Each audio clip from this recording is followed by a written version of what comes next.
लोगों को परमेश्वर के राज्य के बारे में सिखा रहे थे। वे उदाहरणों और कहानियों के द्वारा लोगों को गहराई से समझाते थे कि जीवन में क्या सही है और क्या गलत। ऐसी ही एक कहानी उन्होंने सुनाई, जिसे हम धनी मनुष्य और निर्धन लाजर की कहानी के नाम से जानते हैं। एक समय की बात है, एक बहुत ही धनी व्यक्ति था। वो बहुत अमीर था, इतना कि वो हर दिन शानदार वस्त्र पहनता था, बैंजनी रंग के कीमती कपड़े और महीन मलमल। बैंजनी कपड़े उस समय सबसे महंगे होते थे, जो केवल राजा या बहुत ही अमीर लोग पहन सकते थे।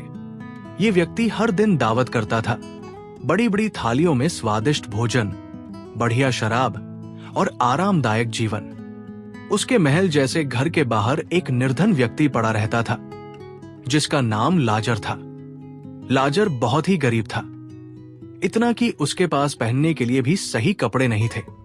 उसके शरीर पर घाव थे और वो बीमार था।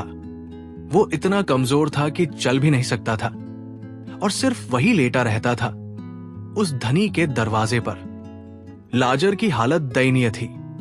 वो चाहता था कि उस धनी आदमी की मेज से जो टुकड़े गिरते हैं, बस वही उसे मिल जाए ताकि उसकी भूख मिट सके।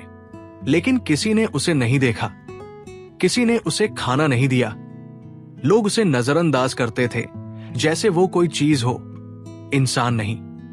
यहां तक कि कुत्ते भी आकर उसके घाव चाटते थे। ये दृश्य बहुत ही दुखद था।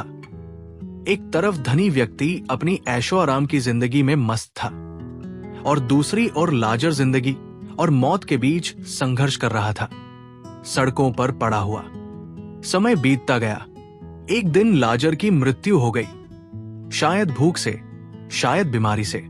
लेकिन बाइबल बताती है कि जब लाजर मरा तो स्वर्गदूत आए और उसे उठाकर अब्राहम की गोद में ले गए। ये एक सम्मान और आराम की जगह थी, जहां धर्मी आत्माएं विश्राम पाती थी।